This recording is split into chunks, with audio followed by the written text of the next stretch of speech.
Hello everyone, this is part 4 of What If Naruto Was in Rosario Vampire, and I hope you guys enjoy this video and to like, to subscribe, to share, and check out the playlist, to see more comment down below. Now let's start the intro. They call me a god. They call me a god. They call me a god. Join my membership, the perks are great. It's in the description. Be sure to like and subscribe, it gives me more motivation. Enjoy. He finished up his breakfast in the dorm cafeteria and headed out. Just like always, there was a small crowd of boys just outside the entrance. Just like always, as soon as he appeared, there was a joyful shout of good morning and Mocha coming over to take a hold of his arm and begin the walk to the academy. Just like always, the other boys stared at the two of them in jealousy and incomprehension. This wasn't the first time they'd gotten together this morning. They'd spent an hour together working out and sparring. Naruto actually thought she looked even cuter in her grey t-shirt and shorts, even without her makeup. Some girls were just naturally beautiful, he supposed. I'm really famished, she said to him. So can I? Sure, he said to her. She eagerly leaned in to bite him and have her morning meal. The pain of her bite was slight, and after a month he was used to it. But this time, ow, as she let go their much sharper pain. Naruto slapped a hand to his en and was very surprised to feel something warm and sticky. You left a wound this time. I'm so sorry. Here, let me help. She pressed a handkerchief to the small wound to stop the flow of delicious blood. You've never left a wound before. Sorry, I'm really sorry, I guess I got a little over-enthusiastic. She pulled back her handkerchief. The bleeding has stopped. Ah, it's alright, just be more careful, okay? Sure. She reached up to the back of his head and he felt a sudden painful yank as some of his hair was torn out. Ow, ow. He stared at her. Mocha, what are you doing? Gray hair, she explained. He stared at her. Please stop causing me bodily harm, Mocha-chan. Sorry, she put her arm back around his. He watched warily to make sure she didn't suddenly start scratching him. Now you are still coming to my room Saturday to study with me, right? He grinned. Normally they street USD together in the library. But Mocha had suddenly invited him to study with her in her dorm room, alone. Are you kidding? I wouldn't miss it, even if it is October 10th. Oh, is there something special about October 10th? Mocha asked as they were walking again. It's a day of mourning for me, normally I would just spend it alone. Really? He thought she sounded a bit surprised. That's awful, Naruto-kun, who are you mourning? He hesitated, but went ahead and answered. My parents, he said quietly.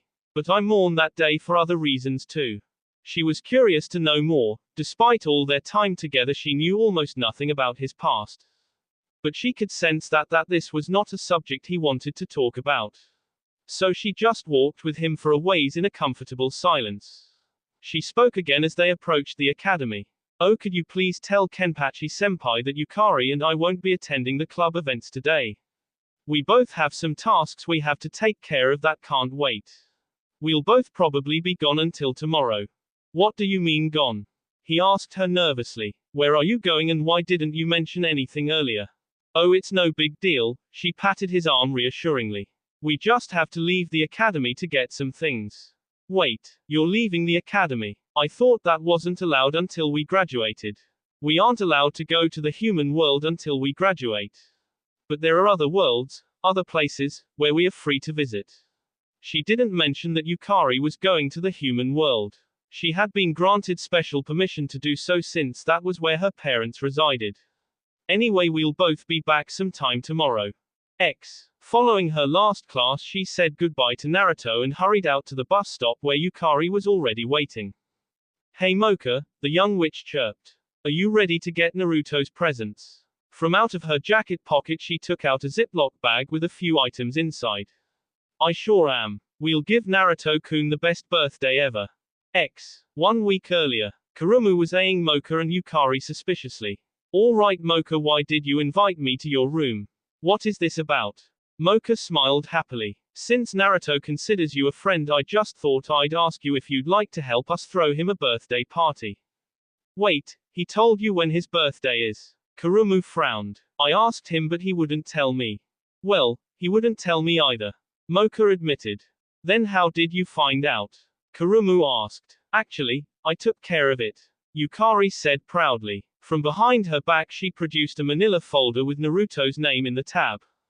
You got his personnel file. She snatched it out of the little witch's hands. Give me that. She opened it up eagerly. Don't bother, Yukari told her. There's nothing in there about his family or his hometown. There wouldn't be anything about his family, Mocha said sadly. Naruto-kun is an orphan. That's too bad, Kurumu said.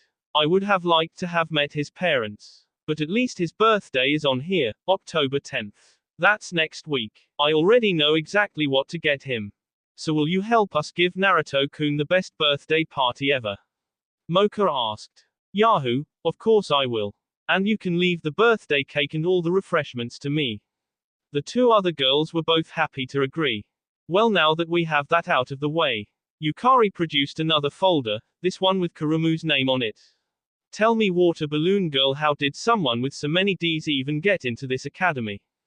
Hey, give me that. No way, you top-heavy tramp. Yukari shrieked as Kurumu immediately began chasing her around Mocha's apartment. The previous day. Naruto-kun, can I ask you something? He looked at her nervously. You want some more blood? Oh no, maybe later though. Mocha said. I was just wondering, what would you wish for if you could have anything?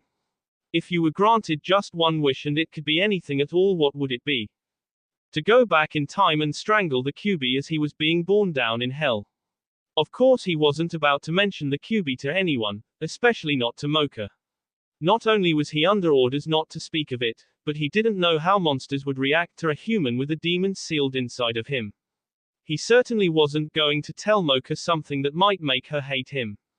Anything at all, even if it was something impossible.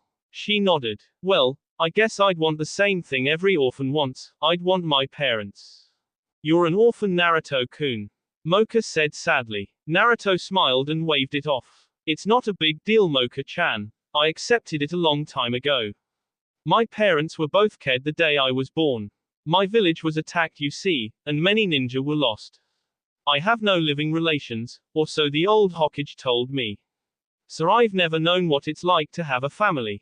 They continued in silence for a short time as Mocha pondered Naruto's wish. In her true form she had great powers, not only physical strength but other abilities as well. She also had access to other powerful beings. But what he was asking for was far beyond her ability to grant. Would it be enough if you could just see and talk to them for a few hours? He laughed. Yeah, even that would be amazing. Naruto missed the slight nod, and if he had seen it he wouldn't have understood its meaning anyway. Mocha had just decided what she was going to give him for his birthday. Mocha was the only one riding the bus now. Yukari had already gotten off at the human world. Have you been to the world of the Jinn before? The bus driver called. Yes, once with my father, a very long time ago. So you understand the enchantments that are a part of the land there. Even a vampire is subject to them.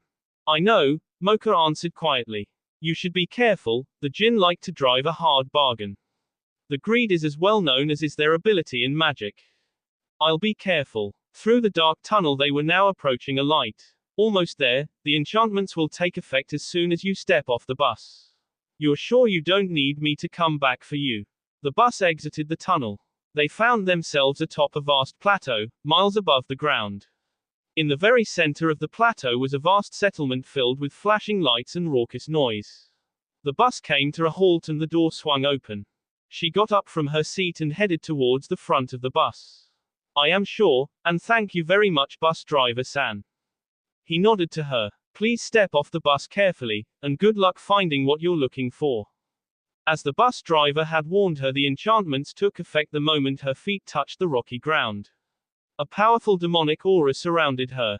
Her body grew and matured, her hair became silver, her eyes red, and her fangs grew.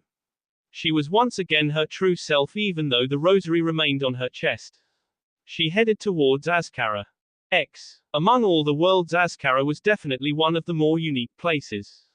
It was literally a city of shops. The Jinn were among the most powerful of magic users and extremely adept at all sorts of enchantments. But they were also a very clever and greedy race. They loved to make bargains and receive payments for the goods. They were notoriously hard and clever negotiators, and beings of every race, including vampire, were wary of being ruined by a bargain with them. The reputation had gotten so bad the Jinn had been forced to take special steps. Outside Azkara were a series of large signs. Mocha remembered them from her previous trip here. She looked over at one now. Let no lie be spoken. Let no deception stand. Let your wish be fulfilled. Let the price be paid. The entire race of Jinn had come together and cast special enchantments on their sacred secret world that made it impossible to tell a lie or cast any type of illusion or deception. It had been necessary to convince customers to continue to visit. It was also the reason why the power of the rosary was temporarily suppressed. Entering the city of shops, she moved quickly and with purpose. Though she'd only been here once before, her memory was perfect and she knew where to go. Almost every building here was identical, simple one-story shops with open sides for the customers. There was the usual throng of beings from every race rushing about as available shopkeepers called out to them, eager to do business. Most of these people were idiots who had heard that the Jinn could grant wishes. They were here for love potions, or to be handsome, or to become rich, or to be immortal.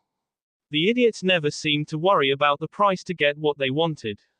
They would get what they came for. The Jinn could indeed grant wishes, but it would never make them as happy as they would expect. And the price was always much higher than it seemed. A Jinn could ruin you without ever speaking a lie or asking for too much. The Jinn themselves were human in appearance except for the blue skins and total lack of hair. Even the women were as bald as an egg.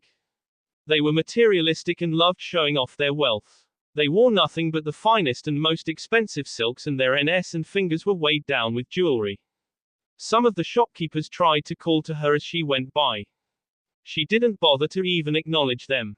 The people on the street fell over themselves to get out of her way. She continued to move with her long steady strides until she came to the shop she'd been looking for.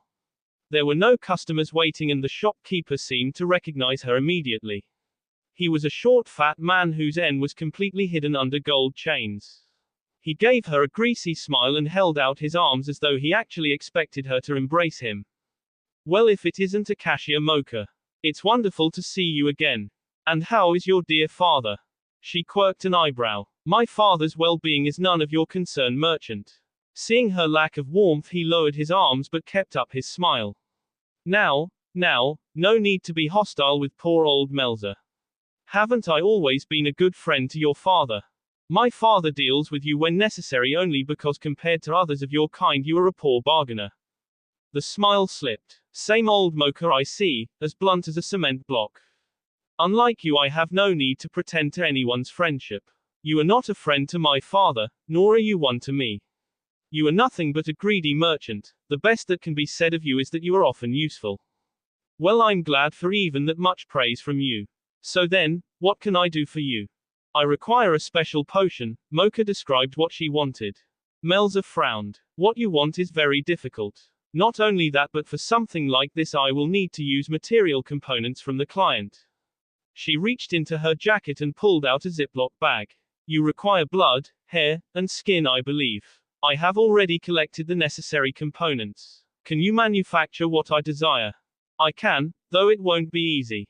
I can probably have it ready within 12 hours. A wicked glint came into his eyes. Shall we negotiate the price now? Will you pay me in gold as your father does? I have no gold with me. Then how do you wish to pay? Precious gems, magical items, slaves, or do you wish to trade services? Tell me. Mocha eyed some of the empty vials and jars that lined some of the shop's shelves. Which of these will you use for the potion? One like this. He took a small glass vial and held it easily between thumb and forefinger. She took the vial from him. As payment I will fill this with my blood and give it to you.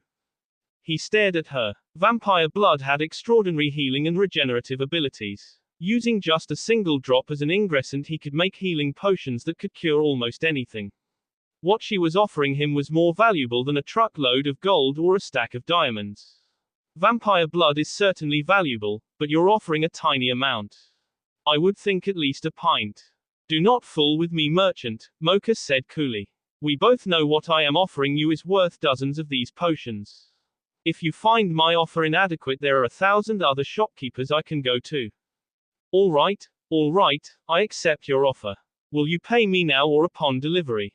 Payment upon delivery is traditional. When I have the potion, I will provide you with my blood. Melzer tilted his head and looked at her speculatively. You know, Mocha, you didn't strike me as the type to go so far for others. Your father has certainly never been that way. Just what sort of relationship do you have with this guy? She narrowed her red eyes and stared at him dangerously. That is none of your concern, she said a bit tightly. I suggest you begin working on my order so I can leave this place as soon as possible. All right. His body turned to blue smoke and quickly disappeared into an old brass lamp. Being powerful magic users, the Jinn were able to create spacious and luxurious homes and offices in small confines like lamps, pots, or dollhouses. It was a simple trick they used to have large homes while still using all the available land in Azkara for shops to attract customers. Mocha spent the next 12 hours standing there in front of Melzer's shop. Azkara really was a city of nothing but shops. There were no restaurants or hotels, only shops to bargain for wishes. She grew a tad hungry but had enough self-control that she didn't need to go up to one of the vast crowd and ask for a bite. She found the wait more tedious than anything else. No one approached her or tried to talk to her. It was a familiar experience. No one wanted to talk to the scary vampire.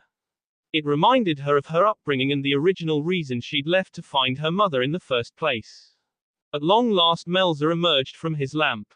When the blue smoke reformed, he was holding a tiny vial with pink liquid within. It is done, he handed the vial over to her. Now understand, I guarantee only that it will work. I promise nothing about whether or not he will enjoy the experience, he may well hate it. She snorted. Are you so blatantly honest with all your customers? No, he said flatly. Only with the ones who scare me. Now my payment. She nodded and cut open a finger with one of her fangs. Her blood was a darker shade of red, almost brownish black.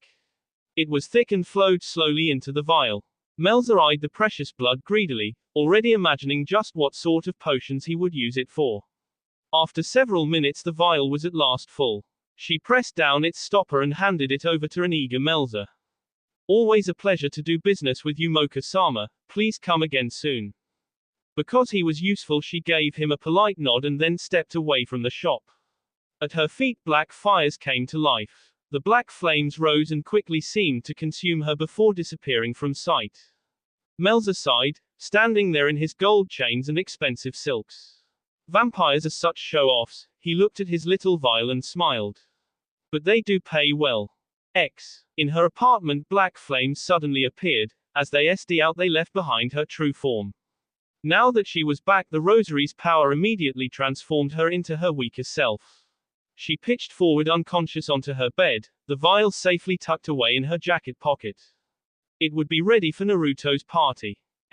Late Saturday, following training with the martial arts club, Mocha and another girl entered the girls' dorm. The attendant looked up and noted the two lass. She then returned her attention to her magazine. As the two of them took the stairs up to the 4th floor, Mocha turned to her blonde friend. I'm sorry about this, Naruto-kun, Mocha whispered. But boys aren't allowed past the 1st floor. The rather attractive blonde girl smiled back at her. No problem, Mocha-chan, I used to go out like this all the time. She looked over at him in surprise. Really? Sure. Was it part of your ninja training? A little bit, mostly it was something to do when I was bored. Oh, and it was also a great way to get some free meals. She really wasn't sure how to answer that, so she settled for leading him up to her room. Naruto was really excited at the chance to be alone with Mocha in her room. She opened the door and he stepped in. Surprise! A loud shout greeted him the second he stepped through the door. There, standing in front of him, were Kurumu and Yukari. Hanging from the ceiling was a sign that read, "Happy Birthday." To say Naruto was surprised would have been a bit of an understatement. He dropped the henge and stared at the girls. What's going on here? He asked warily. We wanted to celebrate your birthday, Naruto-kun, Mocha said shyly as she shut the door. That's right. Kurumu launched herself at him and forcibly shoved his face into her chest. Happy birthday, Naruto-kun. As she continued to press his face into her cleavage, he began to wave his arms about wildly. I think you're smothering him, Yukari pointed out. Able to breathe again, Naruto looked at the three girls. Thanks for the thought, I really appreciate it. But I don't usually celebrate my birthday. Why not, darling? Kurumu asked. A lot of reasons, but mostly because this day just reminds me of a lot of bad memories.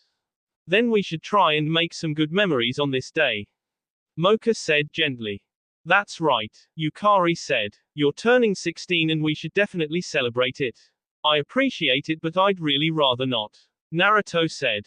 But we all got you presents. And I even made you a special birthday cake. Kurumu hurried into the kitchen. Naruto noted that Mocha's room was a lot bigger than his. It was actually a small apartment.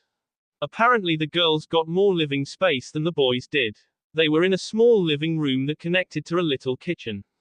There were 2 doors that Naruto suspected led to a private bathroom and to Mocha's bedroom. Here it is, Kurumu said happily as she came out of the kitchen holding a birthday cake on a tray. All 3 of them stared at the cake she was holding. What sort of cake is that, you blue-haired bimbo? Yukari shouted. What? It's chocolate. Naruto-kun likes chocolate. But you made it look like a N version of you. Mocha said embarrassed. It's an X-rated birthday cake. Yukari said outraged. So what? Naruto-kun likes looking at my body. She smiled at him. Don't you, Naruto-kun? Ah. Naruto tried desperately to think up a safe answer. X. Open wide, Naruto-kun, and make sure you're looking at me as you eat it. Kurumu placed a forkful of cake into his mouth. Ah. Why are you feeding him again? Mocha asked. It's a tradition. You don't mind, do you, Naruto-kun? He shook his head as he ate the cake. It was really good. Kurumu really knew how to cook. He swallowed his cake. Not at all. I think it's kind of cute that you want to feed me. Kurumu smiled at him eagerly. So is there anything you'd like to tell me, Naruto-kun? The cake is really delicious. Thank you for making it for me. He was surprised when his answer seemed to disappoint her. Is that all you want to tell me?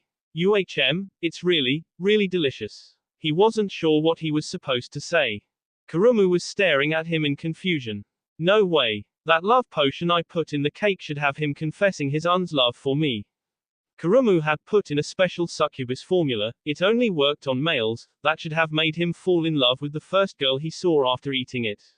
What she didn't realize was that one of the Kyuubi's little gifts was that it made Naruto immune to all poisons or mind-altering drugs.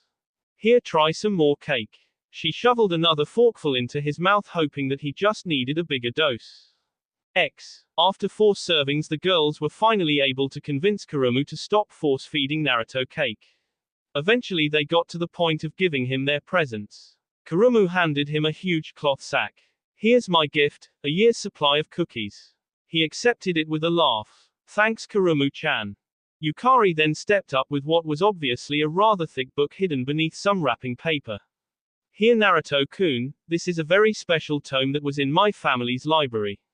I had to go all the way back home and convince my dad to part with it, but it's yours. Happy birthday. Yukari liked books a great deal more than he did. But obviously she'd gone through a great deal of trouble, so he took the gift appreciatively. Thank you, Yukari-chan. He quickly removed the wrapping. Oh, a book about ninja? Well, that's really thoughtful of you. Look inside, she encouraged. Just to please her, he opened the book to a random spot and took a quick glance.